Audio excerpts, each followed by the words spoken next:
Yes, I am. Okay, the second one, Iwayan Adi Pratama, STR Par MPR, yeah. And the third one, Ibu Suci Siti Latifah MPD, and the fourth, Siti Wahyuni SAME, and the fifth, Anis Marsudianti Purba Diri SHMH, and the sixth, Kartika Nata Kartika Natalilova SAMSE. So here already, I think Bu Indah Purbasari, ya. I am. We waiting for the other presenter or just continue? Because here we have two presenter, two person only, Bu Indah and Pebi. Well, this is only Bu Indah here. So Yeah. waiting for the other presenter, Bu. I'll continue. Okay. It could be waiting for maybe 5 or 10 minutes, maybe. It could Okay, be. okay, okay. Okay. Thank you, Bu. Okay.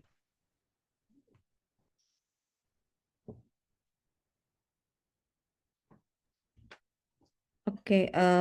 Excuse me. It could be the committee can what is that? Can call the others, yeah, call the others presenter. So Perhaps. now join Ibu Suci Indah Latifah, presenter number 3.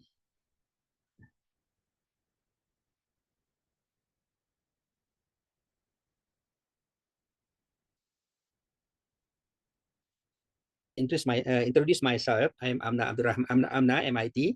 I'm a dosen Universitas Gajah Putih, Mindal Aceh, Indonesia. Mindal Aceh. Sudah pernah datang, Bu, ke Aceh? Mindal Aceh? Not yet. Not yet. Takengon. This is very Oh, cold now. Very cold now. I think Amna, only. are you Uh, from UK and Malaysia? yes, sure. Yes, I am. I think you are in you are in the same group with me. Yeah, Yeah. Cool. yeah, yeah. I think we have ever met before. We had ever met before, but I don't think so. You still remember me or not? I live once I live in Sungai Tangkas. Wah, Sungai Tangkas, Bu Indah. Yeah. Yes. My wife, Bu Ana. You know her? Yes, I know. Bu Indah di mana sekarang, Bu? Di masih di Universitas Trunojoyo Madura, Pak. Surabaya, oh ya. Iya. Mm-mm. Pak, saya izin sebentar, saya tutup Ya, kamera sebentar. Saya boleh, ada boleh. dengan anak saya sebentar. Oke, oke, silakan. Masih nunggu kita.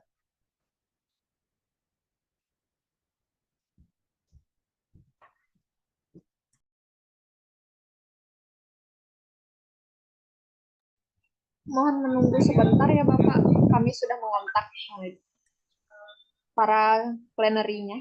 Ya. Mbak Feby, saya minta tolong dicek japri saya, Mbak Feby. Ya, baik Ibu. Bu Indah.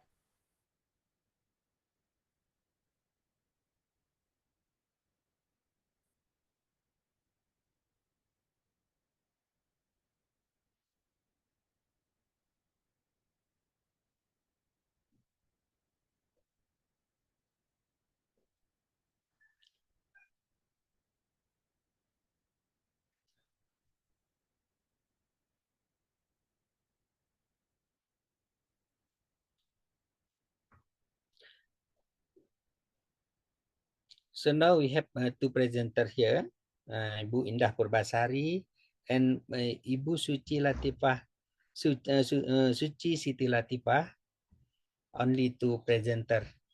Where the other presenter?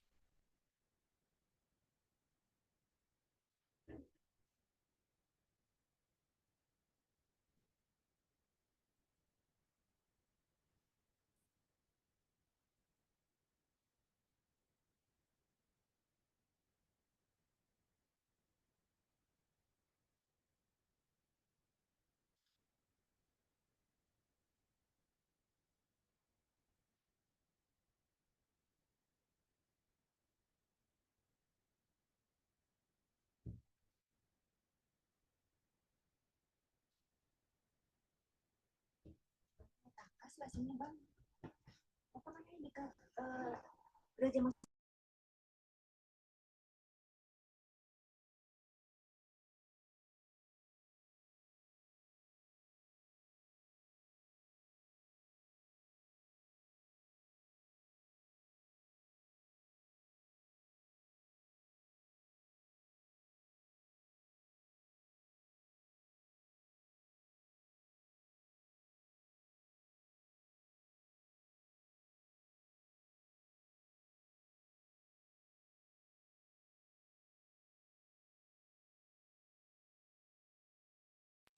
Okay, we have Bu Sri Wahyuni. Presenter number 4.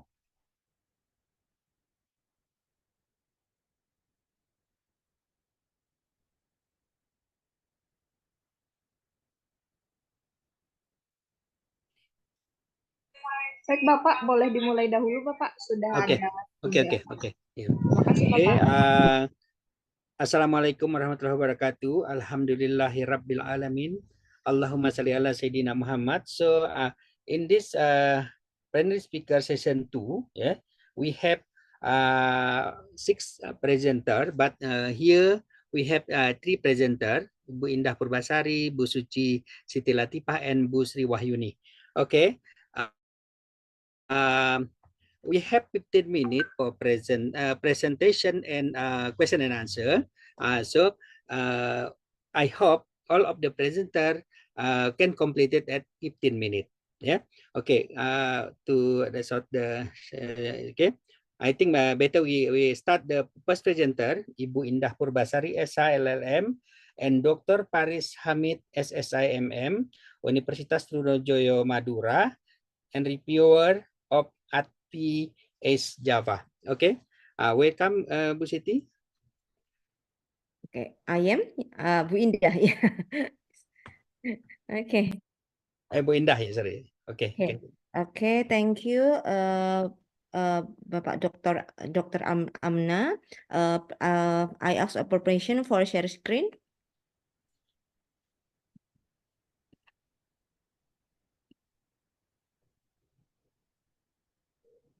Okay. Have you seen my share screen?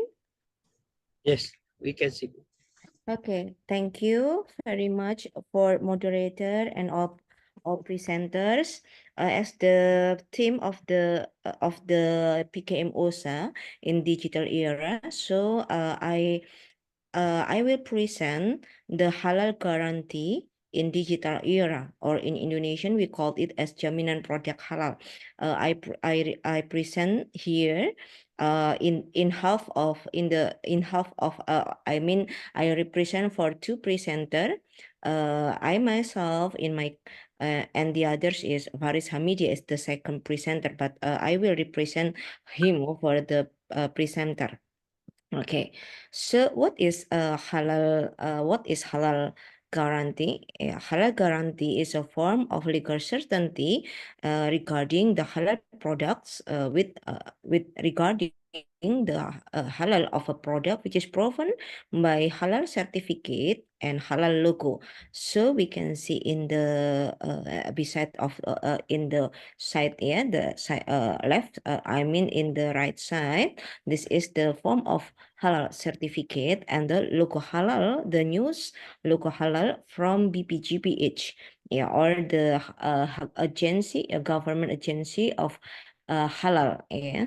And so why halal guarantee is needed? So first of all, we refers to Indonesian law number 33 on 2014 on halal guarantee that all products and services related to the food products are applied to have halal certificate. Yeah, and for food and drink and beverage products must be halal certified on 17 October 2024. So it is less than a month, yeah, less than a month. Actually, for all food and drinks products must be halal certified, exception for micro and small enterprises. Yeah. Okay. Wait.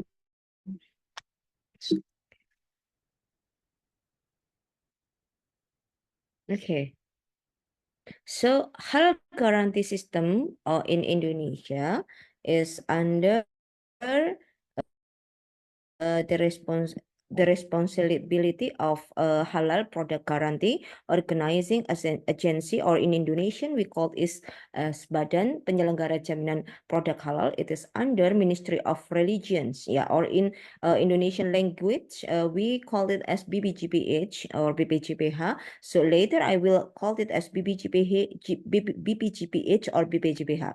So once the difference between halal guarantee or halal certificate recently and the previous one, once at the previous we know halal certificate under Majelis Ulama Indonesia, Indonesian Ulama Council.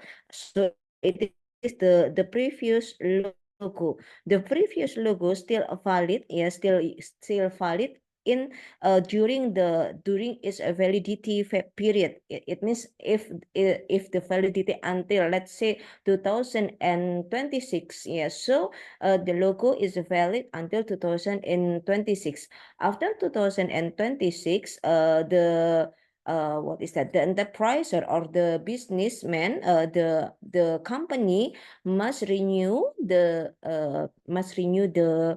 products, and they will get the new logo from the news logo, yeah, from BPJPH, yeah. So they will use the new logo of it when the validity period end, yeah. Okay. So at the previously, the only agency is BP POM MUI, but now BPM MUI atau BP POM MUI we call in Indonesia is only one of the halal auditor agencies. So there will be a lot of halal agencies who can register in BPJPH, yeah. They can audit the product halal register from BPJPH. I mean, BPJPH will distribute the halal product to many halal agency according to the location. How about MUI itself? MUI have a function as a single authority body to issue fatwa halal. So after examining by the halal auditor, and then they send the report to MUI, and then MUI will issue the certificate halal. Yeah. So in digital area, in digital era, halal certificate can be registered through online registration under the website of SiHalal, including export product. So we can log in the website. It is any of course not anyone, but I think I said here anyone who have account as the halal auditor under halal agency or halal advisory for micro and small enterprises. So halal auditor is under LPH, we call it in Indonesia sebagai lembaga pemeriksa halal. Halal advisory in Indonesia called as pendamping produk halal. It is only for UMK or micro and small enterprises. Before registering in SiHalal, the enterprisers or the UMK or pelaku bisnis must register their business under the OSS system, online single submission under Ministry of Investment. So above is the website of SiHalal, and the below is OSS under Ministry of Investment. And then this is of timeline of halal certificate. So we can see it is based on regulation of the government. Food and drinks must be certified in 17 October 17 October 2024, exception for micro and small enterprises. They are excluded from 17 October 2024 because we know that micro and small enterprises are very and are a lot very much. Yeah, there will be a lot of enterprises, micro and small enterprises. So it will be impossible to reach the target in 17 October 2024. So it is only for big and middle enterprises. For traditional herb and supplements, it is from 17 October until 2021 until 2026. General and restricted drugs, it is until 2029. But for hard drugs or very restricted drugs, exclude psychotropics until 2034. And sorry, wait a minute. For cosmetic, general, and chemical products until 2026. Okay. And what is the coverage of halal certificate? This is all products and services related food, packaging, transporting, and then food and beverage or drinks, local, national, and import product. Foreign investment must be completed with halal certificate and halal logo. For import products, where they have when they have a halal certificate from its original country, let's say Malaysia, and Malaysia have what is that? Have a cooperation with the BPGPH. So the logo from Jakim Malaysia can be directly authorized, can be directly put, and then it is admitted in the Indonesia. But if the body, if the halal body in in another country, let's say from Singapore, I think I still have no idea about Singapore has a has cooperation or not with the BPGPH. Let's say Singapore has no cooperation, so they have to re-register for the halal product. Yes, they have to get the new halal certificate from BPGPH. For non-halal product, they must declare in a clear in a clear information in the packaging that it is non-halal product. So there is two options. They have to use to register for halal certificate, or they have to give clear information that is that they are a non-halal product. Okay, and then wait a minute. So for halal register in digital system, we have an advantage here that it is providing convenience and for enterprises if efficiency and expenses, and one roof services from halal auditor or advisory, the agency, MUI, BPGPH, and enterpriser. But the weakness, all data online submitted and online verified. So it needs the integrity and the honesty of the auditor and advisory to have real survey to the enterpriser. So for the micro, small enterpriser who are categorized in positive list product, they have a weakness that the advisory has not conducted properly. They have not surveyed properly. So it is the fact that some of the advisory do not conduct the direct survey. So it can be so they have assumption that because it is positive, it must be halal, so they have no proper survey for the process of the halal product. So it will be the weakness of the digital system, the online system. And then if we see about the incentive, yeah, it is only 250, but for all, or for all their obligation, yeah, and it is very hard for them, yeah, to have obligation for the all halal products guarantee, yeah. Okay, I think that's all for my presentation. Thank you. Okay, thank you, Ibu Indah Purbasari. So I think we have 2 minutes for question and answer. Any question from the other participant or presenter?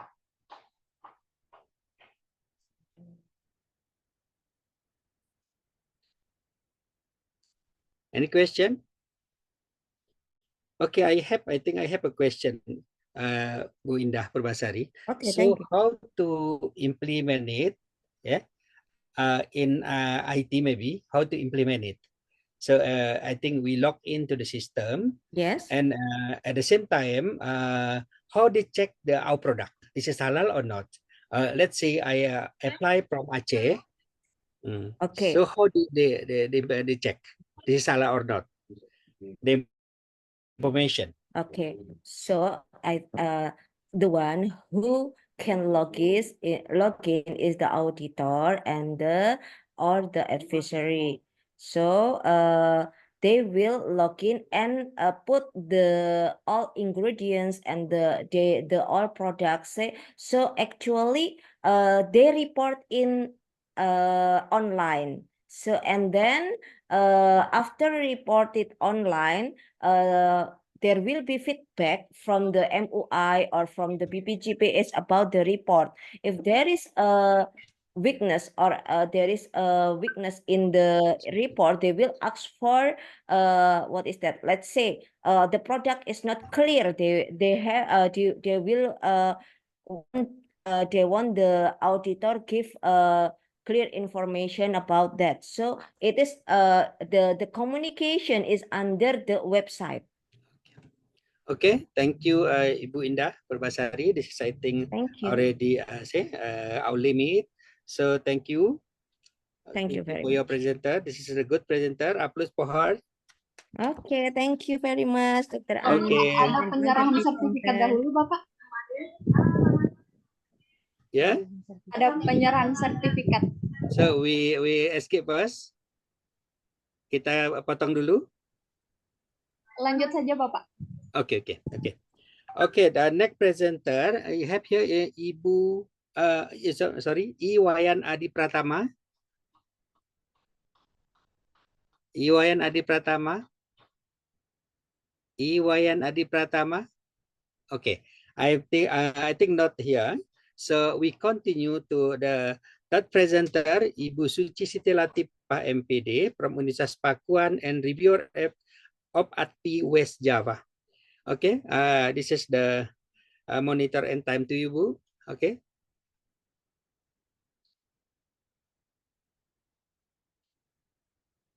This is time for you, Ibu Suci Latifah. So, Suci Siti Latifah.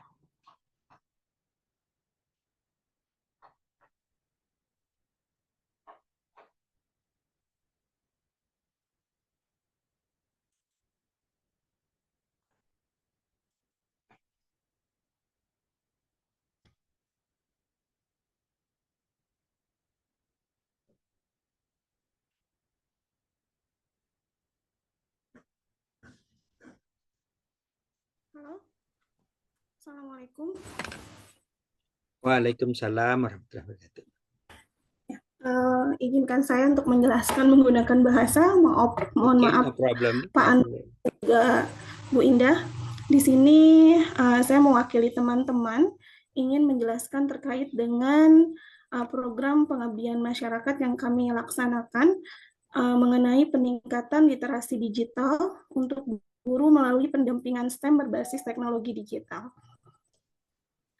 Yang menjadi latar belakang kami mengapa perlu untuk melakukan program ini adalah sebagaimana kita ketahui akhir-akhir ini memang yang namanya teknologi digital khususnya itu sudah menjadi makanan sehari-hari kita.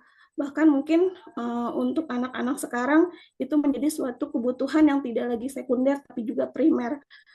Untuk kegiatan pembelajaran, hal tersebut pun menjadi hal yang memang digitalnya menjadi suatu keharusan dan kewajiban, di mana aplikasi-aplikasi seperti laptop, kemudian HP, gadget, dan yang dimana di dalam terdapat aplikasi-aplikasi yang sangat membantu dalam proses pembelajaran perlu dikuasai, sehingga akhirnya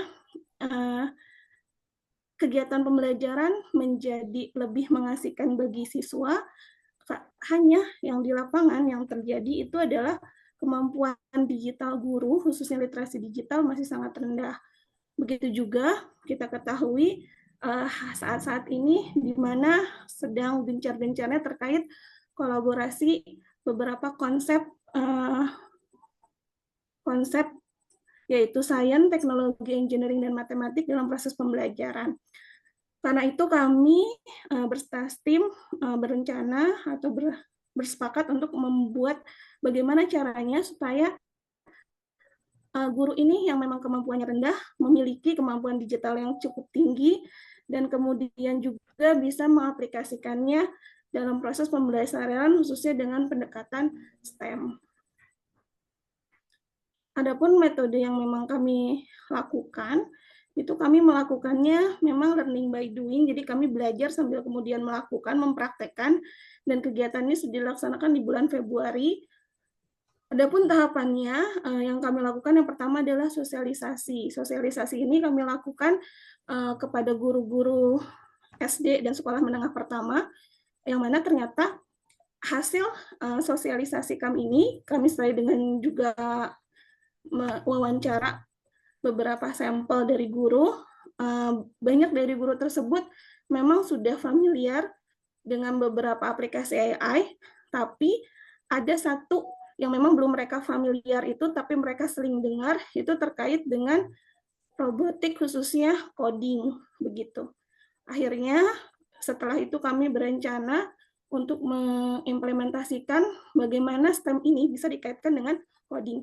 Dan akhirnya pelaksanaan pelatihan kami bekerja sama dengan Artek, salah satu lembaga yang memang membuat perangkat pembelajaran STEM gitu berbasis coding yang memang mudah digunakan oleh para guru dan nanti guru pun bisa implementasikan kepada siswanya di dalam kelas. Karena itu untuk penerapan teknologinya tadi kami bekerjasama dengan Antek dan kemudian kami melaksanakan pendampingan dan kemudian evaluasi. Adapun hasil yang didapatkan, awalnya para guru ini mereka tidak percaya diri ketika ingin berinteraksi dengan coding begitu. Karena mereka selama ini kalaupun di beberapa sekolah itu ketika ada ekskul terkait dengan robotik atau coding itu mengundang pelatih dari luar. Jadi mereka merasa tidak percaya diri. Tapi setelah program ini kepercayaan dirinya meningkat menjadi 80%. Begitu juga dalam hal kredibilitas dan juga relevansi sumber informasi digital. Mereka bisa mengaitkan informasi-informasi yang terdapat di sumber-sumber digital itu dengan kegiatan pembelajaran. Dan survei kepuasannya, mayoritas peserta merasa puas akan materi yang disampaikan oleh fasilitator. Dan kesimpulannya, hasil dari program ini menunjukkan bahwa pendampingan STEM berbasis teknologi digital efektif dalam meningkatkan literasi digital guru. Adapun beberapa karya yang memang guru itu berhasil untuk kemudian buat berdasarkan modul yang kita sudah Artek buatkan itu adalah, jadi ini beberapa produknya seperti misalkan produk untuk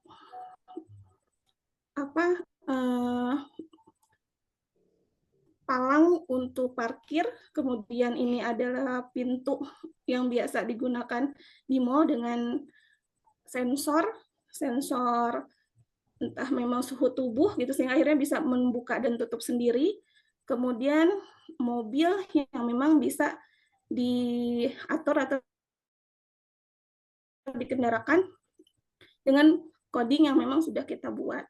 Dan ternyata dari beberapa peserta itu bisa berinovasi, mereka menganalisis dan kemudian membuat coding di luar modul yang memang sudah dibuat, dan mereka bisa memadukan antara beberapa aktivitas yang sudah dilakukan sebelumnya sehingga akhirnya menjadikan mobil yang juga bisa mengeluarkan cahaya dan juga bisa mendeteksi kalau memang di depannya tersebut terdapat tembok sehingga akhirnya bisa belok sendiri seperti itu.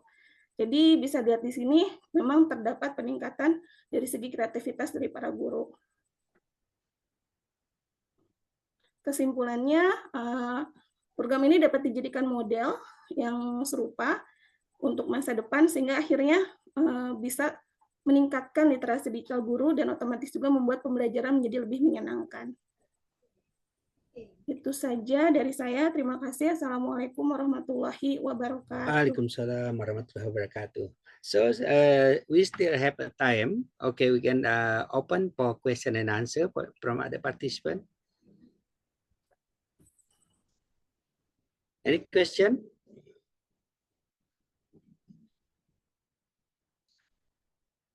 We still have time. We start before at 4x and we end at 4:23. Okay. Any question?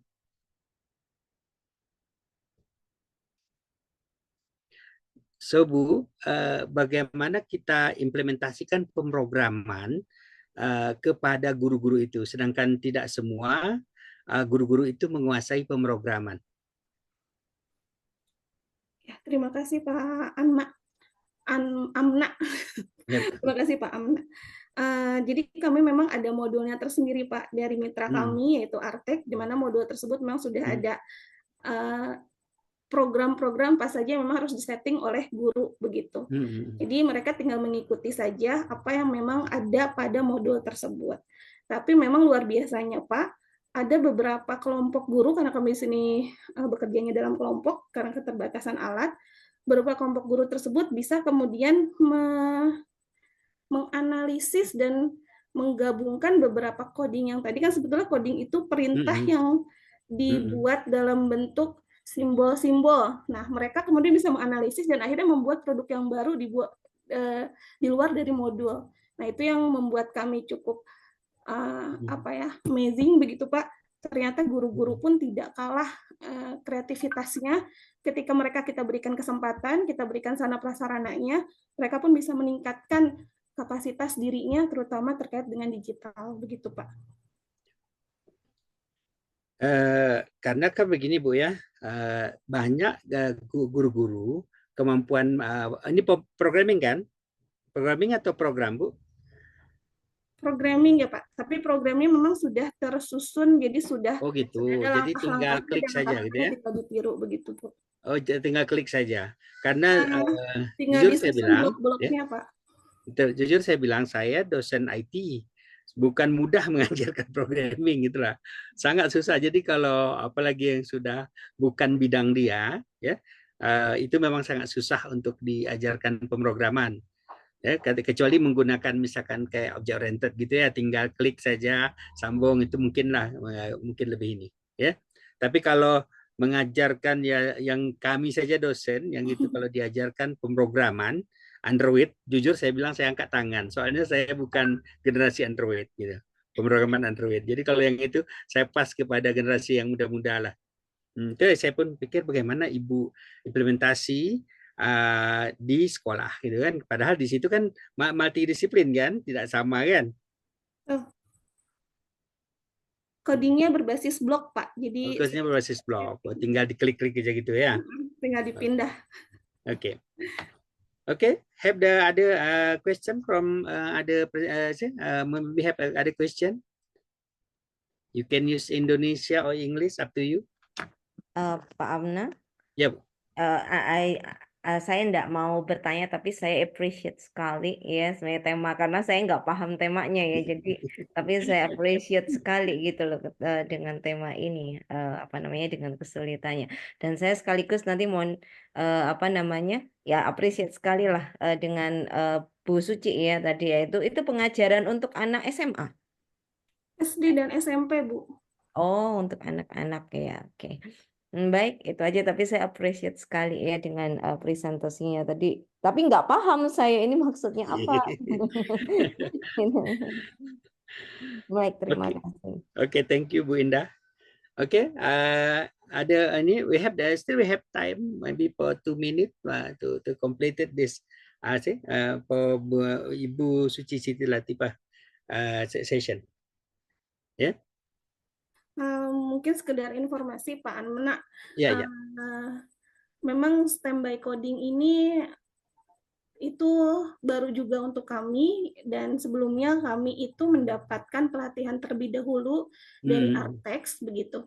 Kemudian karena memang kami rasa perangkat pembelajaran yang sudah Artex ini buat itu sangat relevan dalam proses pembelajaran, kemudian kami coba untuk memberikan pendampingan pada guru mengenai bagaimana mengaplikasikannya dan membuatnya.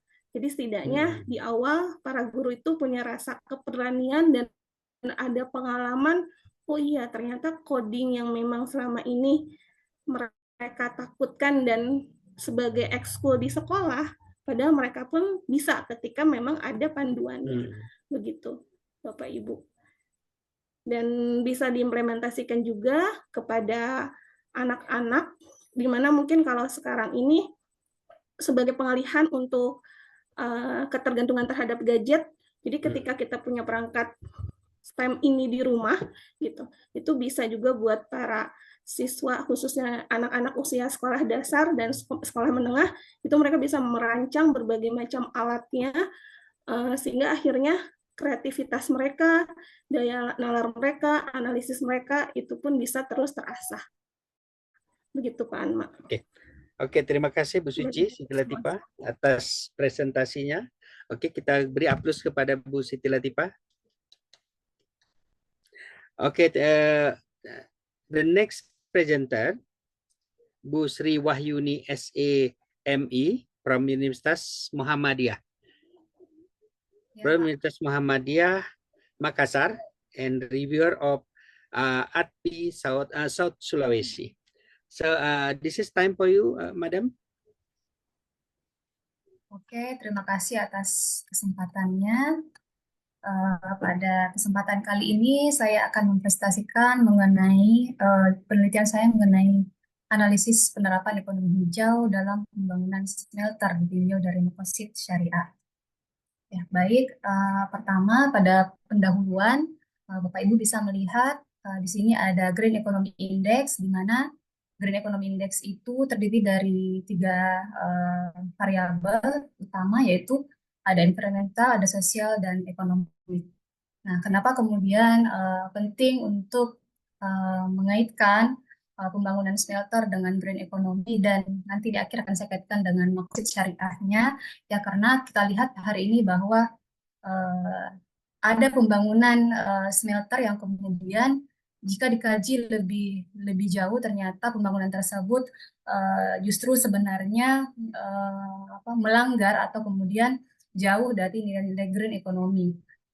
Pemerintah pada hari ini telah ada tiga lokasi smelter yang terbaru, yaitu di Halmahera, kemudian ada di Sulawesi Tenggara dan Sulawesi Tengah. Nah, jika kita melihat pembangunan smelter tersebut, bisa kita lihat bahwa mayoritas yang dirugikan adalah masyarakat atau grassroots, sehingga kemudian penting untuk mengangkat isu green economy ini, bahwa ketika kita ingin membangun sebuah pabrik smelter yang kemudian di mana pabrik smelter ini limbahnya atau menggunakan energi batu bara yang masih menggunakan energi fosil, di mana limbah yang dihasilkan dalam hal ini adalah karbon dioksida, itu kemudian mampu mencemari bumi, bahkan mencemari tanah dan udara. Hal ini kemudian yang penting untuk kita angkat, bahwa lagi-lagi yang menjadi korban terbesar dari limbah dari pabrik besar ini, yang katanya pabrik ini atau smelter ini akan meningkatkan dengan dalih pembangunan ekonomi atau pertumbuhan ekonomi, lagi-lagi yang dikorbankan adalah masyarakat grassroots dengan tidak memperhatikan nilai-nilai environmentalnya, nilai-nilai lingkungannya. Nah, kalau kita lihat pencemaran ini tidak hanya terjadi di udara, tetapi juga tanah dan air. dan izin pembangunan smelter ini pun tidak dikomunikasikan dengan masyarakat setempat, sehingga hal ini memicu kemudian eh, eh, bukan berkelahi tapi memicu masalah yang kemudian lagi-lagi grassroots atau masyarakat menjadi korbannya. Tapi ini mungkin tidak di blow up oleh media itu. Jadi kalau kita lihat pemerintah mencanangkan green economy ini, tapi di sisi lain terjadi paradoks ekonomi, yaitu di sisi lain dia melanggar green economy index ini terhadap pembangunan smelter yang dibangun ya dengan tujuan untuk membangun atau dengan tujuan untuk peningkatan pertumbuhan ekonomi. Nah, saya skip metode penelitian, kemudian saya ke hasil dan pembahasan. Baik, nah dari pembangunan smelter ini yang kemudian diklaim oleh pemerintah bahwa smelter ini kemudian meningkatkan pertumbuhan ekonomi, ternyata memang dilihat dari hasil penelitian, saya mengambil hasil penelitian dari Celios dan CREA. Celios ini adalah lembaga peneliti independen yang kemudian meneliti mengenai dampak ekonominya, dan CREA meneliti dari dampak kesehatannya. Nah, dari hasil penelitian yang dikeluarkan atau dipublish oleh CREA dan Celios ini membuktikan bahwa ternyata smelter ini memang pada tahun pertama hingga kemudian tahun ke-5, tahun ke-6 itu memang terjadi pertumbuhan ekonomi. Ada kontribusi kepada share PDB. Namun jika dilihat dari PDB nasional, hal ini kemudian pada tahun-tahun berikutnya, lepas dari tahun ke-10 beroperasinya smelter ini justru terjadi penurunan PDB. Nah, ini kemudian sebenarnya tidak dianalisis lebih jauh oleh pemerintah. Memang pada saat tahap awal itu smelter ini menyerap banyak tenaga kerja, karena memang pada tahap awal rata-rata kalau kita lihat ya pabrik itu akan membutuhkan banyak serapan tenaga kerja, kemudian yang lain. Tapi pada berjalannya operasional pada tahun ke-7 8 lewat 5 tahun pertama, hal ini kemudian terjadi defisit, bahkan biaya yang cukup banyak dalam hal menanggulangi efek dari limbah atau pencemaran udara, tanah, dan air yang diakibatkan oleh smelter ini. Ini kemudian yang tidak dikaji oleh ini kemudian yang menjadi bahasan yang cukup menarik di kalangan ekonom dan lingkungan, dalam hal ini pegiat-pegiat lingkungan, bahwa akan terjadi banyak efek negatif yang ditimbulkan lepas dari 5 tahun pertama pembangunan smelter, atau mungkin yang masih belum tahu, smelter itu adalah pabrik atau peleburan nikel yang kemudian memang dalam operasionalnya itu membutuhkan bahan bakar fosil, di mana tadi di awal saya paparkan bahwa bahan bakar fosil ini kemudian akan melepaskan karbon dioksida di atmosfer bumi, hingga kemudian mengakibatkan perubahan iklim. Nah, mungkin bisa kita lihat ya, dan kita bisa rasakan hari ini bahwa memang terjadi signifikansi perubahan iklim yang cukup signifikan ya, Bapak Ibu, yang kemudian mungkin seharusnya musim hujan kok masih musim kemarau dan sebagainya. Jadi inilah kemudian yang menjadi pencetus ya krisis iklim. Nah, di mana ketika terjadi krisis iklim ini, lagi-lagi yang menjadi korban atau eksternalitas negatifnya itu dirasakan oleh para petani yang kemudian mengalami gagal panen dan sebagainya. Jadi kalau kita mau melihat bahwa memang efek dari smelter ini yang kemudian tidak didasari oleh analisis kelayakan yang cukup panjang di awal, itu akan mengakibatkan eksternalitas negatif yang cukup panjang, hingga kemudian pada tabel di slide bisa ditampilkan bahwa pada tahun sini, pada beberapa tahun ke depan diproyeksikan bahwa infeksi saluran pernapasan yang diakibatkan oleh polutan dari smelter itu akan meningkat. Nah, tidak heran kemudian pada hari ini kita temui banyak kasus infeksi pernapasan pada anak-anak, yakni pneumonia ataupun bronkitis, yang kemudian ini sebenarnya kalau kita lihat tidak lain adalah efek dari penggunaan emisi karbon yang disebabkan oleh perusahaan atau pabrik-pabrik manufaktur. Nah, ini kemudian yang cukup membawa dampak yang cukup besar, hingga kemudian akan saya rasa cukup menjadi perhatian menarik untuk kita diskusikan bagaimana kemudian kebijakan pemerintah hari ini tidak melihat atau mungkin tidak menganalisis lebih jauh mengenai dampak yang akan ditimbulkan ke depannya seperti itu. Nah, baik. Nah, saya berfokus kepada kajian ekonomi makositnya, makosit syariah atau tujuan dari hukum syariah. Nah, kalau kita lihat tadi bahwa memang dalam tataran Green Economy Index, bagaimana kemudian Green Economy itu menjaga lingkungan, menjaga kemudian tidak hanya lingkungan, tetapi juga di sekitarnya, tanah dan air, seluruh ekosistem lingkungan itu harus terjaga. Ini berkaitan dengan nilai-nilai yang ada di dalam ekonomi Islam. Saya mengangkat di sini ada 5 nilai dalam maksud syariah, tapi saya hanya mengangkat 2, yaitu nilai yaitu hifz nafsel, yaitu menjaga keturunan, kemudian hibdun mal. Menjaga keturunan di sini adalah bagaimana kemudian dengan diterapkannya green economy tersebut, ini mampu kemudian mendorong, mampu menjaga keberlangsungan keturunan. Karena tadi apabila kemudian pembangunan itu dilakukan secara semrawut dan tidak sesuai dengan yang semestinya, tidak melalui standar kelayakan yang cukup ketat, maka ini akan terjadi penurunan, akan tadi saya sampaikan di tabel akan terjadi di angka kematian yang cukup banyak disebabkan oleh penyakit pernapasan, dan ini akan kemudian berdampak kepada keturunan. Maka dari itu penting untuk menjaga lingkungan agar nilai-nilai ini tetap terjaga. Itu. Nah, ada beberapa saran atau ada beberapa hal yang mesti kita lakukan di mana agar pembangunan ini tetap berjalan, namun tidak mengganggu ataupun tidak menyebabkan eksternalitas negatif yang cukup besar. Itu yang pertama, berinvestasi pada energi terbarukan. Nah, kita ketahui bersama bahwa mayoritas memang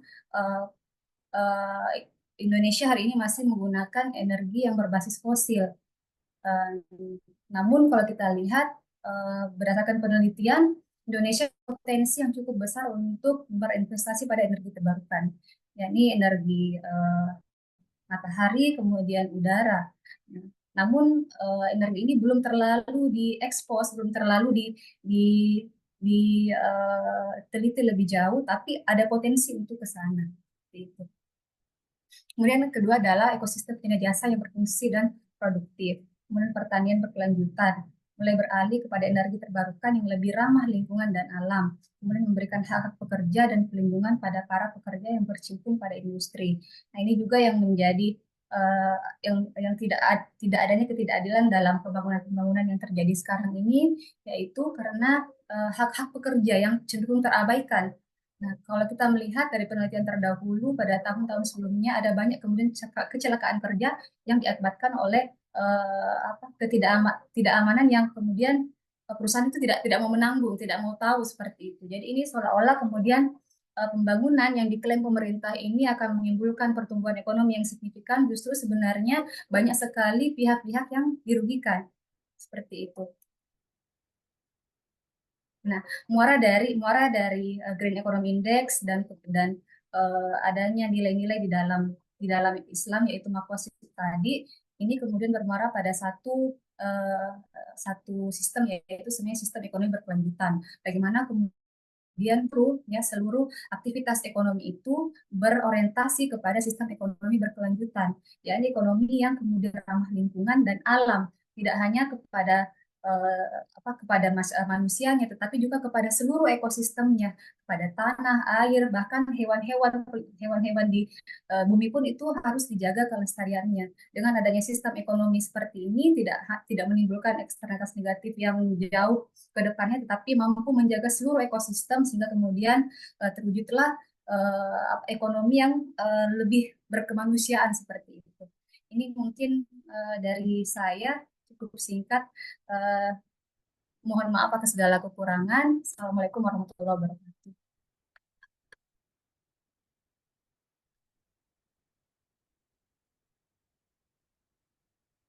Waalaikumsalam warahmatullahi wabarakatuh. Okay, maybe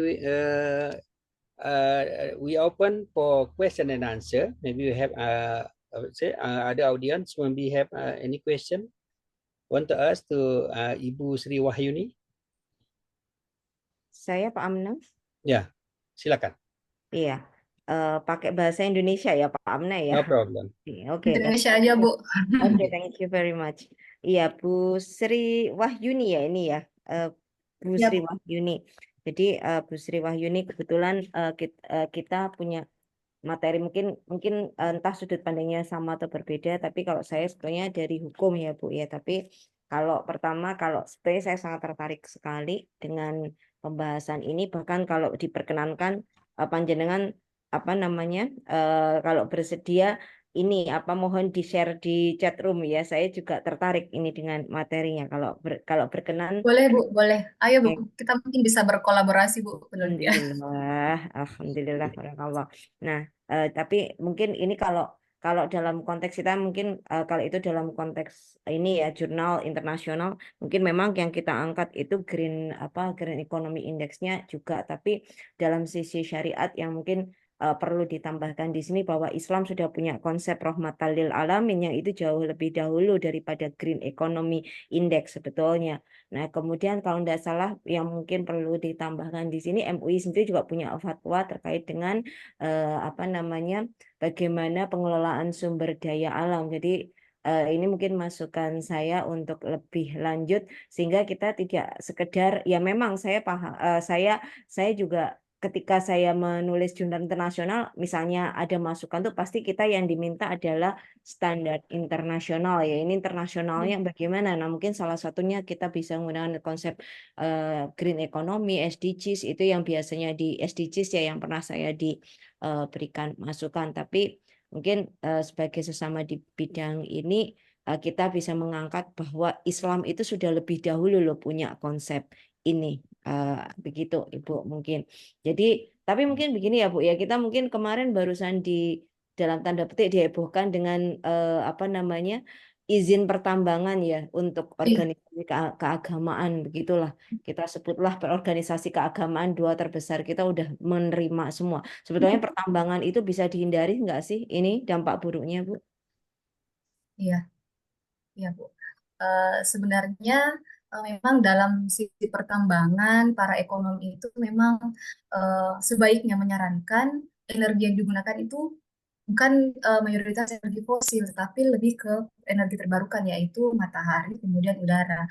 Cuma memang sekarang karena memang ini kita tahu bersama ya Bu ya, Bapak Ibu sekalian, bahwa memang proyek itu adalah sebuah proyek yang kemudian kita ketahui ada oknum di belakangnya yang kemudian mengadakan proyek tersebut sehingga kemudian energi fosil ini sebenarnya katakanlah PLN yang kemudian bergerak di bidang batu bara ini sebenarnya bisa kita alihkan, kita gunakan energi yang lain, cuman memang pemerintah dalam hal ini masih sepertinya tidak ingin Ibu ya, tidak ingin beralih dari energi ini. Nah, kalau saya membaca kemarin ya lagi-lagi karena ini adalah katakanlah ada pihak oligarki, ada pihak yang kemudian politik ya katakanlah ada unsur politik juga Ibu di dalam sehingga kemudian sulit untuk ekonomi ini bergerak mengubah energi yang masuk ke dalam smelter katakanlah atau tadi izin tambang tersebut karena lagi-lagi selalu ada pihak-pihak yang kemudian tidak ingin perubahan di dalam sistemnya seperti itu. Jadi ini juga menjadi dilema bagi ekonom ataupun penggiat lingkungan sehingga hal ini diperlukan kerjasama tentunya dalam beberapa pihak ya tentunya akademisi, kemudian birokrasi dan praktisi itu sendiri sehingga kita tidak bisa ketika ide ini hanya berada pada satu pihak saja. Namun ada pihak lain tidak setuju maka otomatis ide itu kemudian tertolak karena tidak dijalankan secara bersama-sama seperti itu. Oke, terima kasih Ibu Sri Wahyuni. Saya pikir kita cukupkan untuk sesi ini. Kita beri aplaus kepada Bu Sri Wahyuni. Ya, terima kasih Bapak Ibu. Terima kasih Ibu. Terima kasih. Oke, next presenter Ibu Anis Marsudiati Purbadiri, SHMH, from Universitas Lumajang and program staff at ADPS Java. Oke. This is time for you, Bu. Baik, terima kasih Bapak Anha. Assalamualaikum warahmatullahi wabarakatuh. Waalaikumsalam warahmatullahi wabarakatuh. Syukur Alhamdulillah di kesempatan BKM OSA ke-13 ini masih bisa berpartisipasi dan sangat bersyukur sekali banyak ilmu yang kami dapatkan dari kegiatan bersama ADPI ini. Baik Bapak Ibu yang kami hormati, untuk hari ini pada PKM OSA 13 kami akan mengambil judul penyiapan manual Juknis untuk regenerasi komunitas masyarakat peduli kesehatan di Kabupaten Lumajang. Alasan pemilihan judul ini karena komunitas masyarakat peduli kesehatan ini adalah salah satu MSF yang ada, tumbuh dan berkembang di Kabupaten Lumajang. Sifatnya lokal, tetapi hasil dari kinerjanya mungkin bisa diadop oleh beberapa wilayah yang lain, sehingga merasa perlu bagi saya untuk bisa kami ajukan di kesempatan kali ini, barangkali nanti juga akan ada manfaatnya untuk kita semuanya. Bapak Ibu yang kami hormati, PKM OSA 13 memberikan kesempatan bagi saya untuk sekali lagi menambah keilmuan. Yang kali ini saya akan bicara tentang siapakah itu komunitas masyarakat peduli kesehatan. Tadi sudah saya sampaikan bahwa komunitas masyarakat peduli kesehatan atau yang akrab disingkat di lingkungan kami adalah KMPK, adalah sebuah organisasi sosial kemasyarakatan yang dibentuk atas dasar kesadaran bersama, lintas sektoral, lintas keilmuan, dan lintas strata sosial, yang itu perannya adalah menjadi mitra kerja puskesmas dalam rangka memberikan perbaikan pelayanan kepada publik atau kepada pengguna layanan. Awal terbentuknya KMPK ini memang didasari oleh adanya komitmen bersama antara kepala daerah, dalam hal ini di wilayah kami adalah kabupaten bentuknya, berarti bupati yang melakukan kerjasama dengan NGO. Dalam hal ini kami mendapatkan pendampingan dari USAID, jadi Kabupaten Lumajang mendapatkan pendampingan dari USAID, yang kemudian akhirnya dengan kerja bersama NGO dan pemerintah daerah, dalam hal ini adalah yang berkewenangan adalah Dinas Kesehatan, akhirnya melakukan sebuah program yang disebut replikasi puskesmas. Program ini dilakukan dalam rangka untuk membantu perwujudan good governance, di mana good governance sendiri adalah upaya untuk memperbaiki pola pemerintahan dengan menekankan pada pelibatan unsur pemerintah, masyarakat, dan swasta secara proporsional. Yang ini kemudian juga orientasinya ada pada pelayanan publik yang semakin baik dengan pelibatan masyarakat. Ini yang menjadi spesifik karena harus adanya pelibatan masyarakat di dalamnya. Next. Di dalam good governance ini ada karakteristik. Setidaknya ada 11 karakteristik yang ada di sana. Sebagaimana yang dapat terbaca dalam slide kami. Yang paling utama di sini adalah kami menekankan pada adanya partisipasi pihak-pihak. Pihak siapakah itu tadi? Yaitu adanya 3 pihak. Pertama adalah pemerintah daerah sendiri, kemudian dari swasta, dan dari masyarakat. Ketiga pihak ini bersinergi untuk membantu pelaksanaan pemerintahan dalam rangka untuk perwujudan good governance. Next. Dari adanya karakteristik ini kemudian muncullah satu pemikiran di Kabupaten Lumajang untuk ketika ada penawaran untuk melakukan perbaikan pelayanan di wilayah puskesmas, Maka program itu diambil, yang dalam hal ini dilakukan bersama dengan USAID, NGO-nya, dibentuklah yang namanya Multi-Stakeholder Forum. Multi-Stakeholder Forum ini atau MSF ini kemudian di tempat kami di Kabupaten Lumajang di bahasa Indonesia kan menjadi dua tingkatan. Yang pertama adalah kelompok kerja masyarakat peduli kesehatan, yang kedua adalah komunitas masyarakat peduli kesehatan.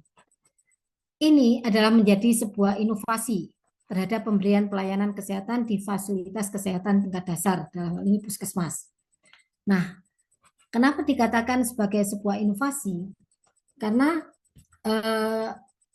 sebelum ada MSF, dalam hal ini KMPK ini, puskesmas ya bekerja sesuai dengan tupoksi dan kewenangannya. Namun dengan adanya KMPK ini kemudian ada beberapa bagian yang ternyata bisa dilakukan perbaikan pelayanan. Apa yang contohnya yang paling mendasar adalah ketika bagaimana mengajarkan para petugas di puskesmas itu untuk semakin mendalami 3S, sapa, senyum, dan salam. Sapa, salam, dan senyum. Ini menjadi sebuah hal yang sederhana tampaknya, tetapi ketika diimplementasikan ternyata benar memberikan sebuah nilai yang lebih kepada hasil pelayanan itu sendiri. Next. Oke, berikutnya dari usaha yang dilakukan KMPK, karena sekali lagi organisasi ini adalah organisasi sosial kemasyarakatan dan juga berperan dalam membantu pemerintah daerah untuk memberikan perbaikan pelayanan di puskesmas tadi, maka tentunya juga tidak akan lepas begitu saja dari regulasi yang ada. Yang pertama tentunya mengacu pada Undang-Undang Dasar 1945. Bu Indah Purbasari yang kita sama-sama dari disiplin ilmu hukum, Ibu, mungkin kita tahu bahwa segala sesuatunya harus berdasarkan pada aturan hukum, ya. Bahwa setiap pasal 27 menyatakan bahwa setiap warga negara mempunyai hak yang sama dalam hukum dan pemerintahan. Kemudian ada Undang-Undang Nomor 25 Tahun 2009 tentang pelayanan publik.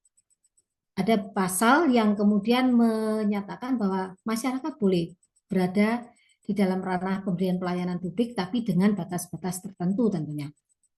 Kemudian dasar hukum yang berikutnya adalah Peraturan Menteri Penertiban dan Aparatur Negara Nomor 13 Tahun 2009 tentang pelayanan publik dengan partisipasi masyarakat. Nah, dari sinilah kemudian Kabupaten Lumajang berani untuk membentuk MSF tadi, yang fungsinya sekali lagi tadi sudah kami sampaikan di awal adalah itu. Lantas, apa yang menjadi tolok ukur KMPK untuk bisa melakukan membantu pemerintah daerah dalam hal ini puskesmas untuk memberikan perbaikan pelayanan? Tolok ukurnya adalah dari pengelolaan pengaduan. Pengaduan siapa? Yaitu pengaduan dari pengguna layanan. Nah, bahwa kita tahu masyarakat tentunya pengen mendapatkan pelayanan yang terbaik dari sisi manapun gitu. Tapi terkadang bahwa ketika puskesmas sendiri juga ingin memberikan pelayanan yang terbaik, ada beberapa hal yang menjadi kendala.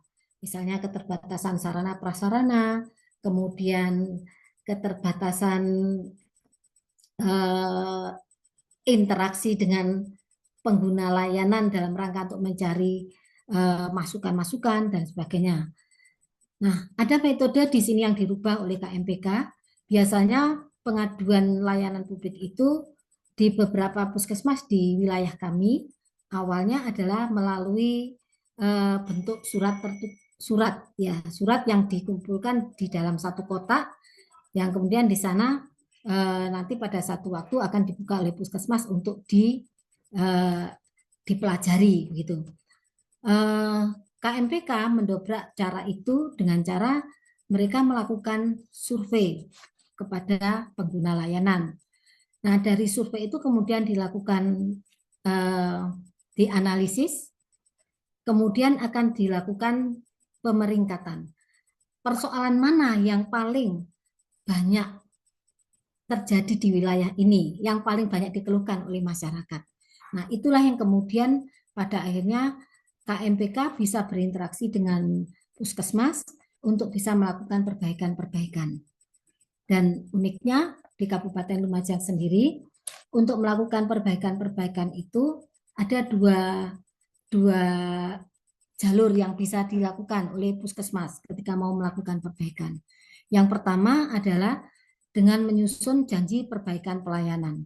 Artinya persoalan-persoalan yang sudah dapat dikumpulkan, kemudian dianalisa, kemudian dilakukan pemetaan, pengklasifikasian tadi, yang sekiranya itu memang bisa diatasi sendiri oleh kabupaten, oleh puskesmas, maka akan diatasi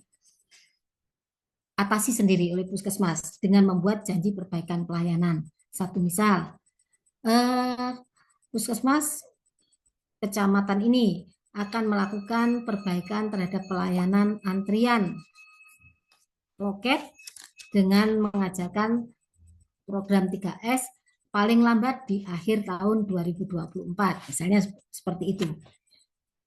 Sederhana memang, tetapi tampaknya ketika itu diterapkan juga tidak mudah, butuh waktu dan butuh teknik tersendiri untuk merubah sebuah budaya gitu. Kemudian ini inovasi pelayanan publik yang sudah dilakukan di Kabupaten Lumajang tadi itu salah satu diterapkan pelayanan kesehatan tadi, kemudian merujuk puskesmas sebagai tempat untuk implementasi kinerja KMPK tadi, kemudian ini melibatkan KMPK dalam penyusunan janji perbaikan pelayanan yang kami sampaikan tadi. Dan yang kedua, jalurnya adalah melalui rekomendasi teknis atau rekontek. Bagaimana ini mekanismenya? Yaitu ketika persoalan-persoalan itu tidak bisa dilakukan sendiri oleh puskesmas, diatasi sendiri oleh puskesmas. Satu misal, puskesmas membutuhkan tambahan tenaga satpam, misalnya. Satpam karena di puskesmas itu sering terjadi kehilangan sepeda motor untuk pengguna layanannya, misalnya begitu. Nah, karena puskesmas katakan misalnya tidak bisa menggaji sendiri untuk satpamnya ini, yang notabene harus digaji, satpam yang digaji oleh pemerintah daerah, maka yang bersangkutan ke puskesmas dalam hal ini akan mengajukan rekomendasi teknis dengan membuat konsep paper yang itu diajukan kepada Pokja, diajukan kepada Dinas Kesehatan melalui Pokja MPK, kelompok kerja masyarakat peduli kesehatan yang ada di tingkat kabupaten dan dibentuk dengan SK Bupati. Kemudian untuk selanjutnya Pokja MPK akan meneruskan konsep paper tadi kepada pemerintah daerah, yang kemudian pada akhirnya nanti pemerintah daerah akan menghadapkan beberapa pihak untuk bisa diajak bicara bersama untuk mengatasi persoalan-persoalan yang dihadapi oleh puskesmas yang membutuhkan beberapa kekurangan tadi. Next. Dari apa yang sudah kami lakukan di Kabupaten Lumajang ini, Kabupaten Lumajang mempunyai 21 kecamatan, tetapi ada 25 puskesmas. Dan alhamdulillah 25 puskesmas ini masing-masing sudah mempunyai KMPK sendiri-sendiri dengan penamaan sendiri yang dasar pembentukannya adalah atau legalitasnya adalah dengan SK Camat. Sedangkan kalau Pokja MPK SK-nya adalah SK Bupati. Nah, atas dasar itu semua maka baik Pokja MPK maupun KMPK sendiri dapat secara aktif membantu pemerintah daerah dalam rangka untuk perbaikan pelayanan di tingkat puskesmas. Nah, oleh karena di 25 puskesmas ini sudah selesai dilakukan upaya perbaikan aplikasi puskesmas, maka selanjutnya ternyata ada beberapa regulasi yang perlu diadakan lagi. Mengapa? Karena kaitannya dengan ternyata KMPK yang notabene keanggotaannya itu adalah terdiri dari 30% dari penyedia layanan, dalam hal ini puskesmas, dan 70% adalah dari masyarakat. Dalam hal ini keanggotaannya ada beberapa waktu terjadi pergantian. Satu contoh misalnya, ketika pegawai puskesmas itu dimutasi, atau ketika pegawai puskesmas yang notabene diterjunkan menjadi anggota KMPK pensiun dan sebagainya, maka perlu dilakukan penggantian. Nah, ini yang belum ada regulasinya. Oleh Mohon karena maaf Bu itu, Indah, waktunya tinggal 1 ya, menit Ibu. iya Bapak, baik Bapak, sedikit lagi. Oleh karena itu perlu dilakukan adanya juknis untuk mengatur tentang regenerasi KMPK tadi, supaya pada saat pembentukannya nanti tidak menyalahi ketentuan yang sudah ada sebelumnya. Itu harapannya yang bisa dilakukan dari kegiatan upaya untuk penyusunan juknis ini. Baik, Bapak Ibu yang kami hormati, penyusunan juknis ini dilakukan bersama-sama oleh tim yang ditunjuk oleh kabupaten.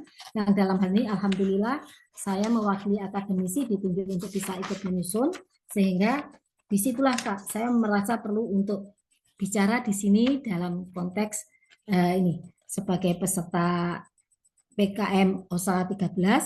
Saya mewacanakan ini, semoga ini juga ada manfaatnya untuk siapapun yang berkeinginan atau berkesempatan yang sama untuk melakukan perbaikan pelayanan dengan penyertaan publik tadi. Demikian Bapak Ibu kiranya yang bisa kami sampaikan. Terima kasih atas perhatiannya. Assalamualaikum warahmatullahi wabarakatuh. Waalaikumsalam warahmatullahi wabarakatuh. So I think we don't have time for question and answer. So we give applause to Ibu Anis Marsudi. Ya. Okay, Ya. next presenter, I think this is the last presenter for this session. Ibu Kartina Natalilo, SAMSI, Setia Trisakti, dan juga reviewer of ATP West Java. This is time for you, Madam. Screen and time I give to you.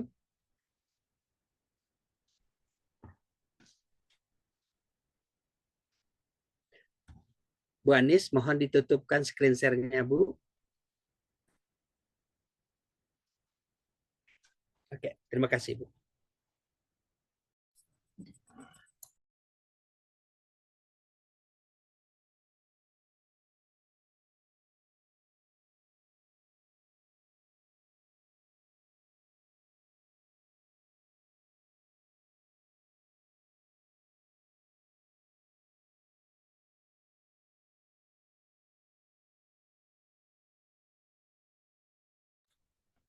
Unmute Bapak.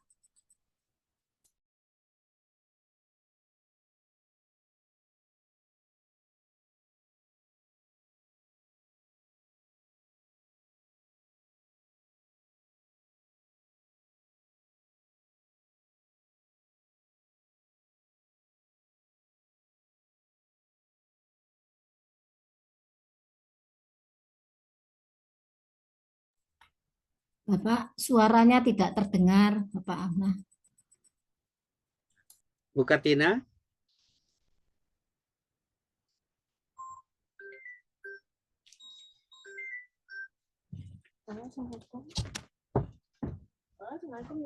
Bu Kartina, silakan Ibu.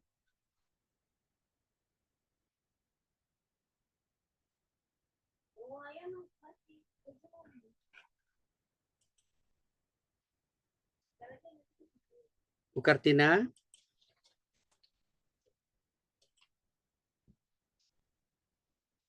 Okay. Madam, this is time for you. Time and screen for you.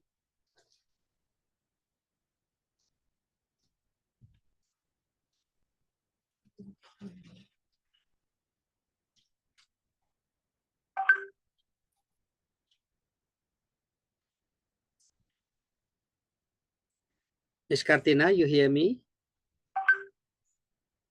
Ibu suaranya masih di mute, Ibu. Ibu Kartina. Bu Kartina, suaranya belum dibuka Ibu.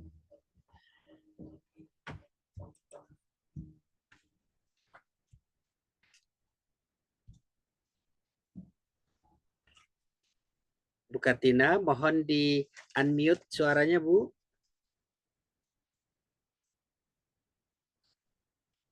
Oke.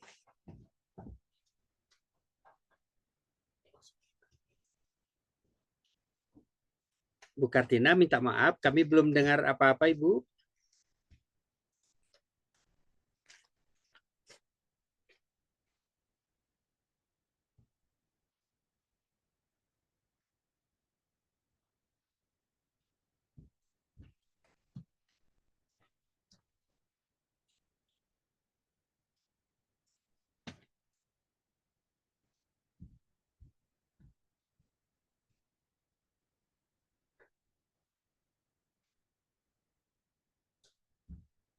Suaranya sudah di unmute, tapi kami belum dengar apa-apa.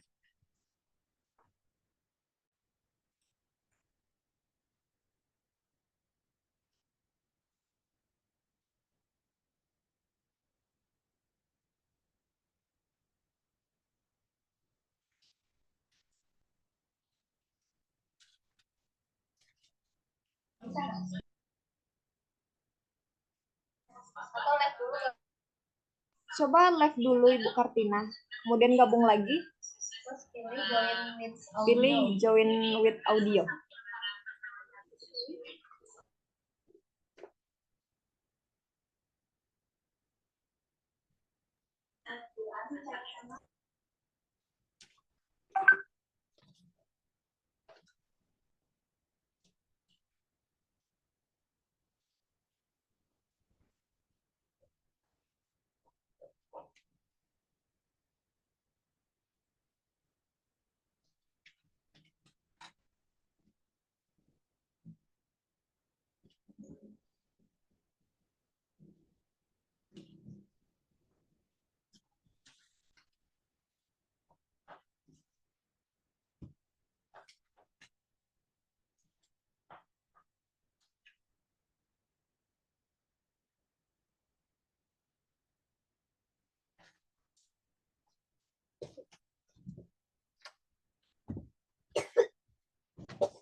Bu Pebi, bagaimana solusinya?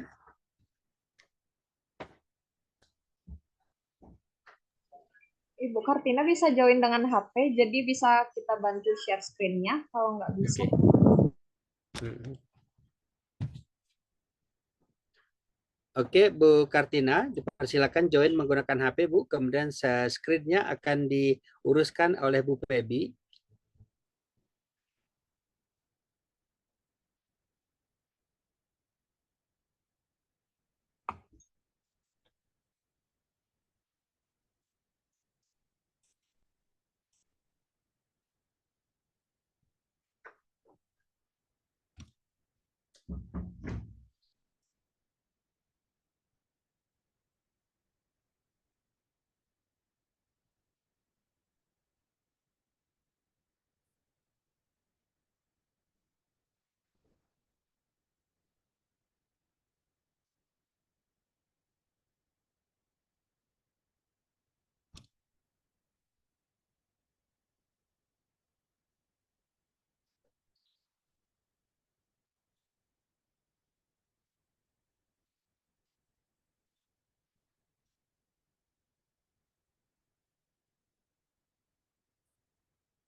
Sudah bisa Ibu Kartina?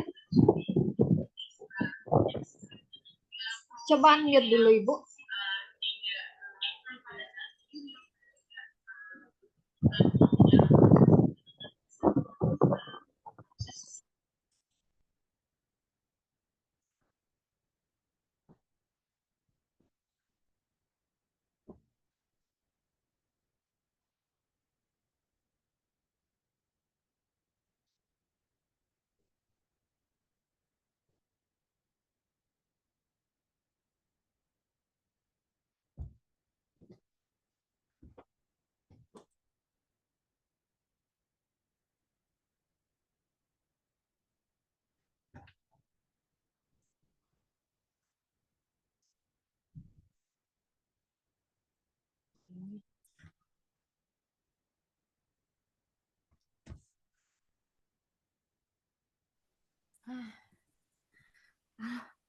Halo, bisa ya?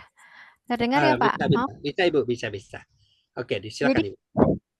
jadi karena kelok, Pak, di websitenya, di Oh, alamatnya kelok, jadi harus dibuka kuncinya dulu, habis itu di refresh, oke. gitu.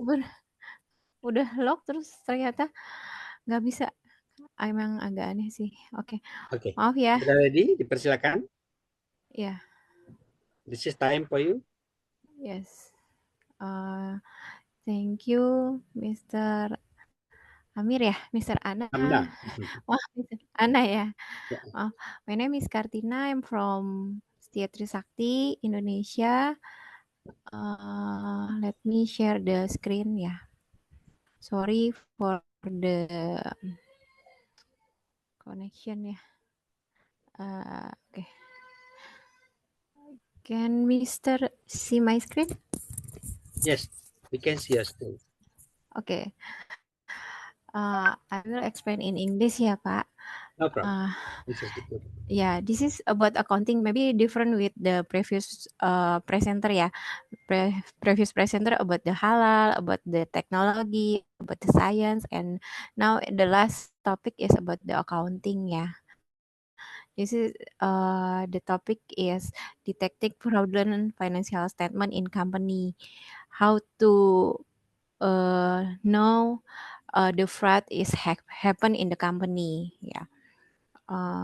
This is the background. The background because the issue from the company from Hansen International TBK ya, mungkin we read in the newspaper, in the website, the company is manipulation about the financial statement ya.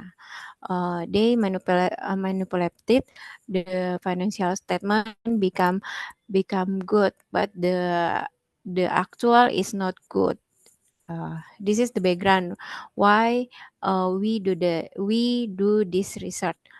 Okay, this is the problem. We have six problems. Six problem is this is for the variable. Yeah, we call this is the variable. The first is the financial stability about the and number two about the ineffective monitoring. And number three about the rationalization, number four about the capability, and number five about the CEO education, and number six about the related party. Okay, what is the purpose? The purpose is to answer our problem, our problem, and about the benefit. This is we hope about this research can be help for the student and for the company, and also for the people in the around here ya, around us also. Okay, about the number two, about the what is the hexagon fraud. Hexagon fraud is about the tools how to know the company do the fraud or no ya. Okay. And what is the theory for this research? We use three theory. The first is for agency theory, and number two about the fraud, and the last about the fraud hexagon model. And this is our problem. our problem is pressure from the internal or external. Opportunity is the opportunity from the company, so the company can make the financial statement manipulation and rationalization about the auditor. Who is the auditor? Yeah.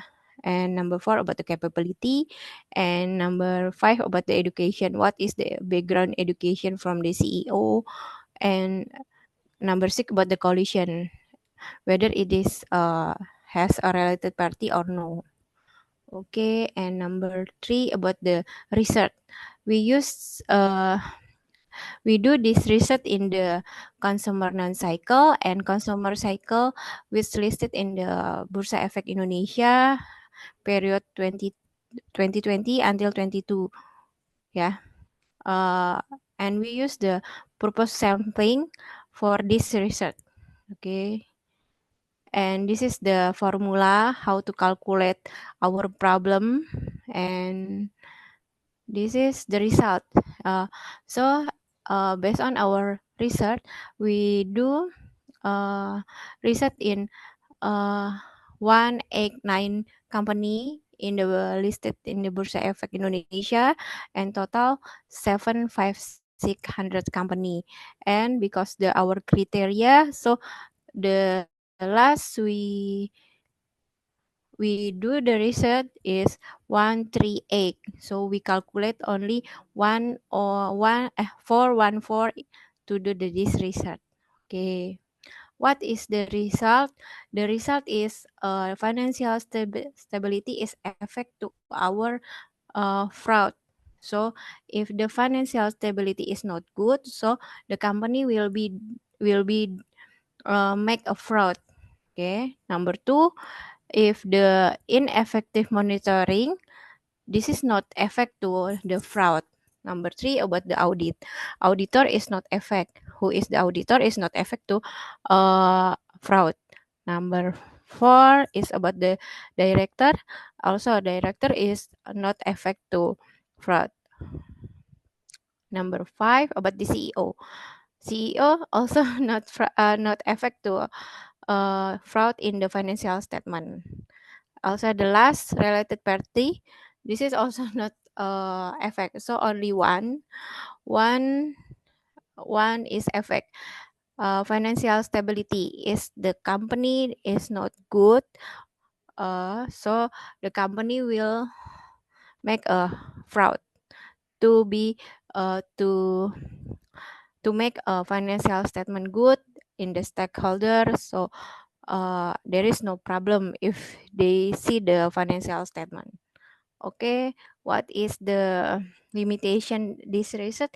This research only small cycle, yeah, a small sample, yeah, only in cycle and consumer and cycle, and only 3 years, and only limitation about the hexagon fraud only. Okay, our recommendation is about maybe next research can be used other company and edit the years, so maybe 3 or 5 years, and use the other variable. Okay, thank you, Mister. Any question? Okay, thank you, Miss Kartina Natalilova. So now go to the question and answer. Any question from the other audience?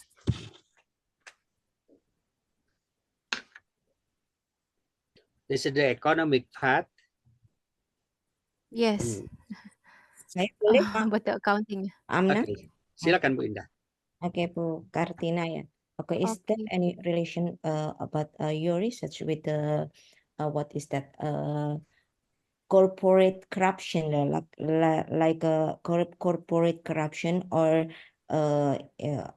tindak pidana korporasi ya, apa Corruption. criminal in the corruption. But corruption actually for the country and not for the state, but for the company, what we call it in the company. Thank you. Oh, okay. Thank you for the good question ya, Bu ya. This is a good question. This is very related, yeah, about the corruption and the fraud. For corruption, this is only for the employee or only for the individual. If we research about the fraud, this is about the company.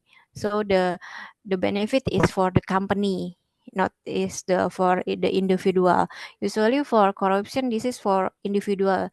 So maybe this is can be recommendation in the next research. We can add this variable about the corruption and the fraud. Thank you, ya Bu. Okay, thank you very Okay, much. this is clear. Okay, thank you. Still we have time. Maybe have one question, or one or two questions. Economic.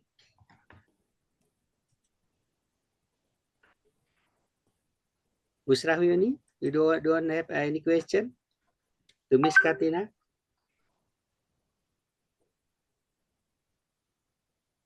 Okay, I think no questions.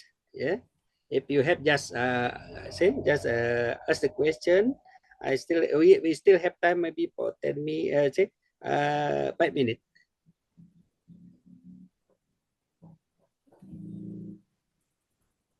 One, two, three. Okay. I think you don't have any question. Thank you, Miss Kartina, for your presentation. This is good presentations. We give applause for her. Okay, thank you. I think this is the last presenter of for the sessions. So maybe I have mistake to manage this session. For that, I forgive for me. Yeah. So I think I close this session. This is the last presentation. So I just session. I send back to the Miss Pebby. Bu Pebby. We just close our. Tutup saja atau gimana? Ditutup saja Bapak, kemudian sesi dokumentasi bersama-sama. Okay. So the documentation session. So open your camera. Mohon dibuka dulu Bapak Ibu kameranya. Kameranya dibuka dulu. Silakan.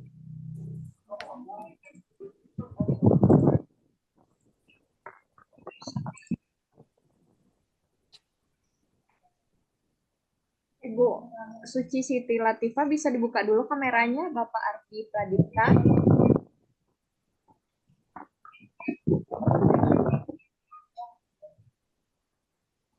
Baik, saya mulai ya. 1, 2, 3. Sekali lagi, 1, 2, 3. Oke, sekali lagi, 1, 2, 3. Sekali lagi, 1, 2, 3. Terima kasih Bapak Ibu. Oke, terima kasih semuanya. Saya akhiri. Wabillahi taufiq wal hidayah. Assalamualaikum warahmatullahi wabarakatuh. Waalaikumsalam warahmatullahi wabarakatuh. Terima kasih. Terima kasih semua. Terima Terima kasih kasih kerjasamanya. Bapak Ibu semuanya Terima atas kasih segala semua. Terima ilmunya. kasih. Assalamualaikum. Waalaikumsalam.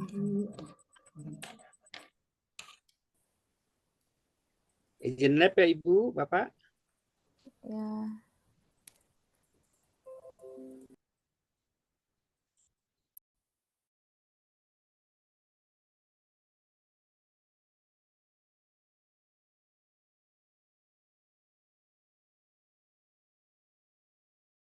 Identify threat the compliant with the fundamental principle of ethics. The accountant should evaluate the identified threat and address any threat, eliminating them to reducing them to an acceptable level. Other than things, the ethical consequence in the technical development and employment displacement are the problem raised by the automation artificial intelligence system improving the procedure. Why? There's the accounting should be known and highlight the value as well as the technology change, the value of the human capital, areas in the relationship development, ethical decision making, critical, and the principle of the professional ethics. And our slide is the last slide. Us is the important thing that the audit service are become increasingly digital, which bring that the potential and moral dilemma and the issue of accountant of the company face can be overcome by employing technology and the ethical responsible manner and addressing the ethical implication in the emerging technology. In doing so, the ethical profession can employ decision in the ethical, trustworthy, integrity, preserving manner. I think that's all of my presentation. And thank you very much for your attention. And I leave back to the Ibu Eva. Thank you very much for this time for me. Okay, thank you, Bapak Rudi, for your presentation. Question, please, for Bapak Rudi about his presentation. Question, please, from the audience.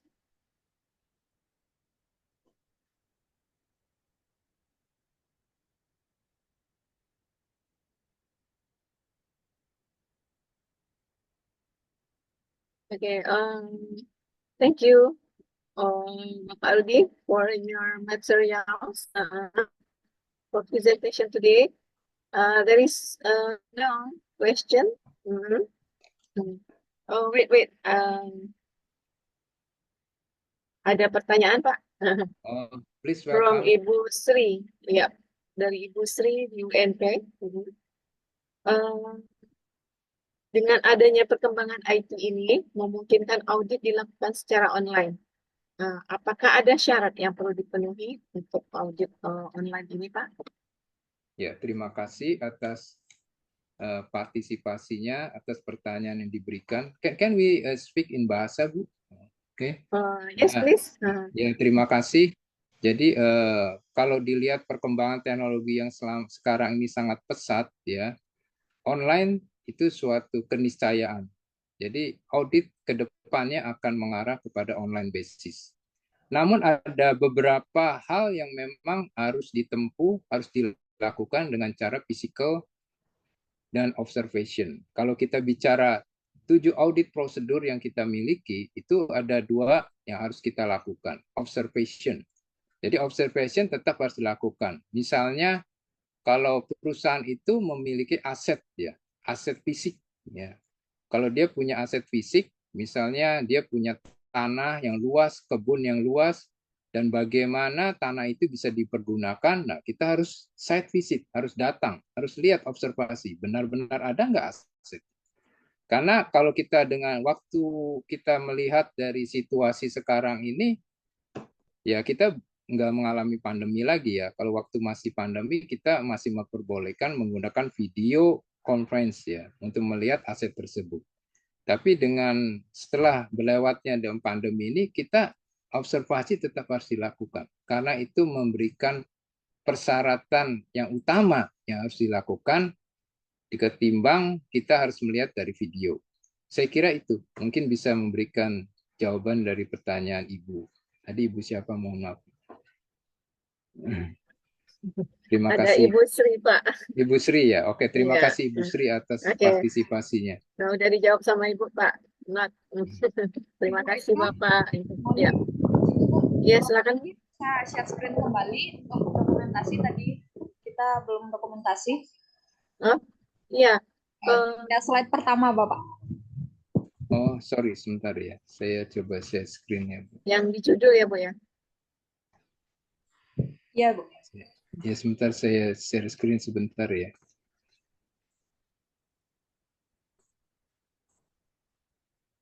Saya current slide. Sudah terlihat, Bu? Sudah, Bapak. 1, 2, 3. Sudah, Bapak. Terima kasih, Bapak. Oke, thank you.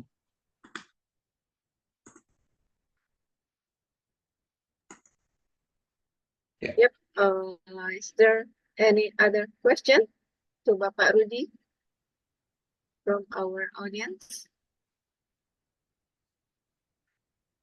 Oke, sepertinya sudah selesai, Pak. Oh, Tidak ya. ada pertanyaan lagi di kolom chat dan juga yang by send sore ini. Ya, terima Okay, kasih thank you Ibu Bapak Eka. Rudi Yeah, for thank you very much for all nice. participants and have a good day. Yeah, nice to meet you, sir. Mm. Okay, last call for other speaker today. Tadi ada Ibu Yolanda. Ibu Yolanda sudah left sepertinya. Ibu Yolanda.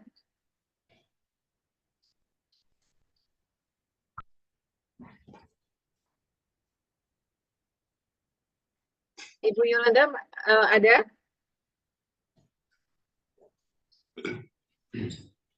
Kemudian Bapak Samsul Arifin.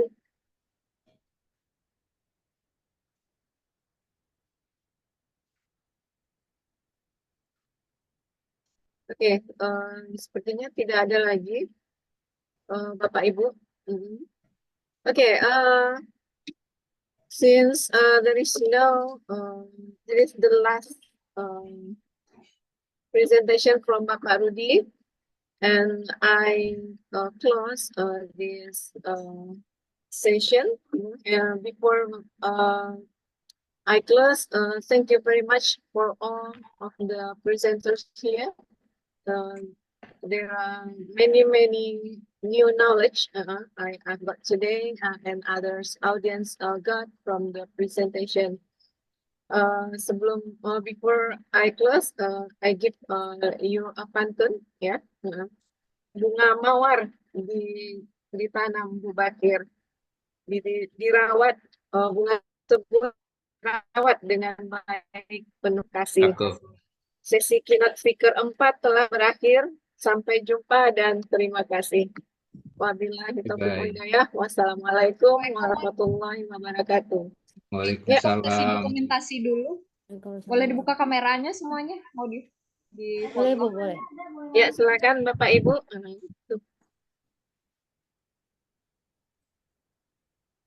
Ibu mohon izin, ada Ibu Yolanda. Gimana Bu? Sesinya sudah ditutup.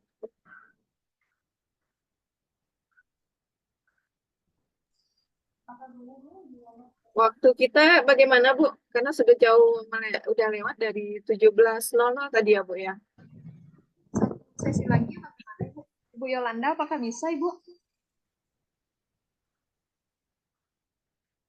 Saya ini saja terserah moderatornya, nggak apa-apa. Kalau misalnya waktu sudah habis ya tidak apa-apa Ibu. Gimana Ibu? Saya serahkan kembali ke Ibu admin lah.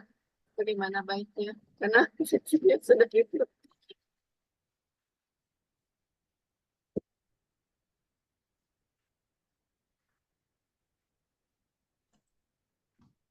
Ya udah nggak apa-apa Ibu, satu lagi aja boleh. Apakah bisa Ibu Kamlan? Oh, malah waktunya nggak apa-apa Bu? Nggak apa-apa Ibu, satu lagi. Oke lah. Yeah, this is the last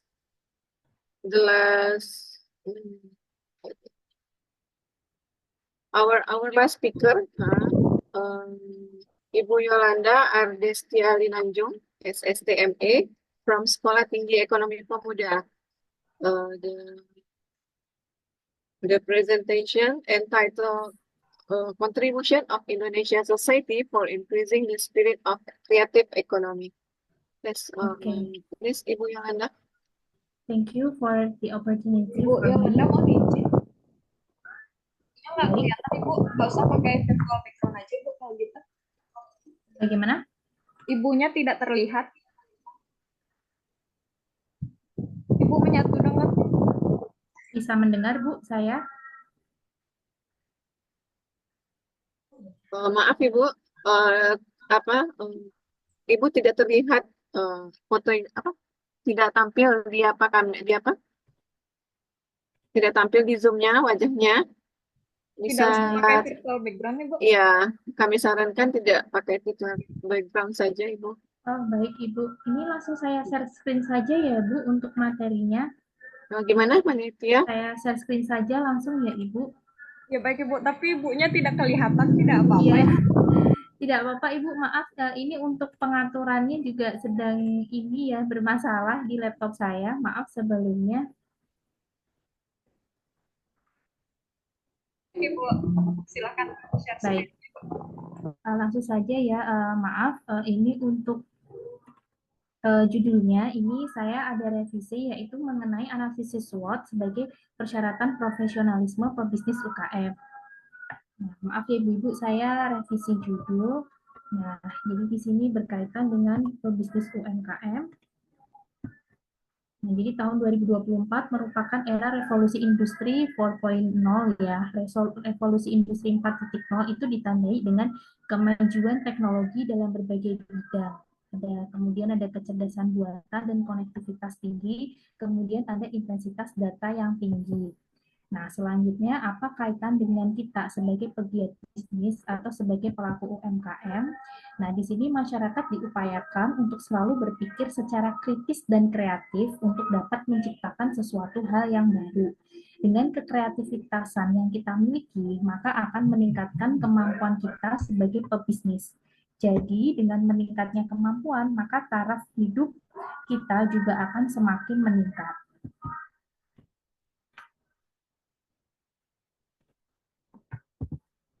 Nah, di sini seorang pengusaha yang sedang menyalurkan kreasinya dalam suatu wadah yang disebut UMKM. Nah, di sini UMKM adalah usaha produktif yang dimiliki seseorang atau sekelompok orang yang telah memenuhi kriteria sebagai usaha mikro.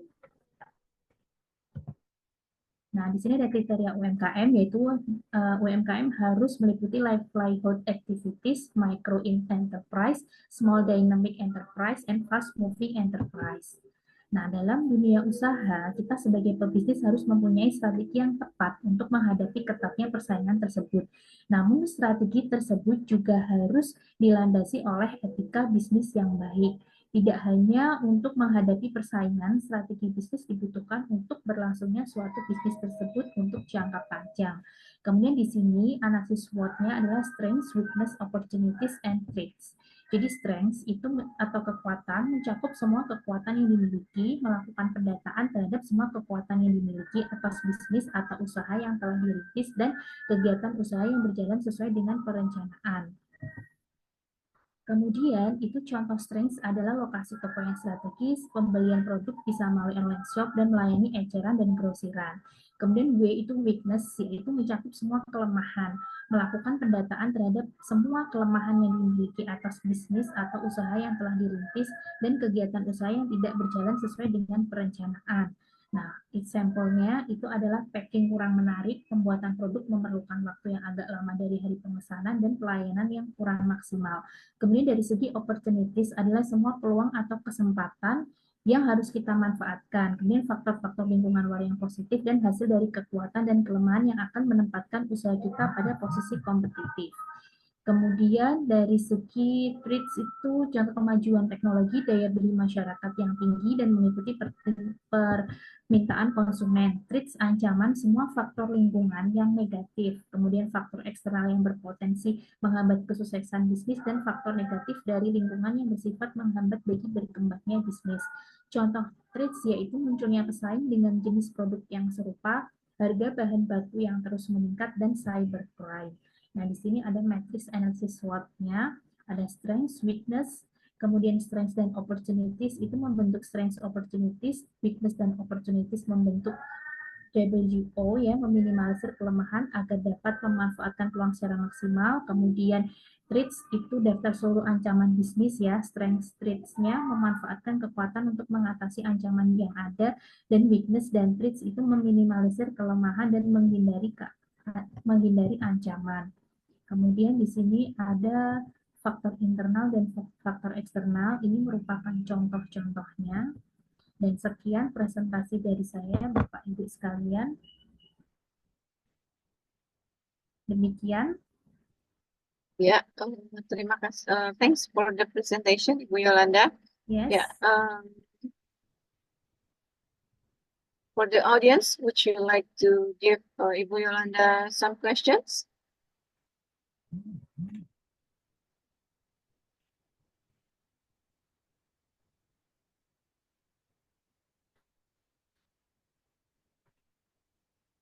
Yeah, we are waiting for the questions.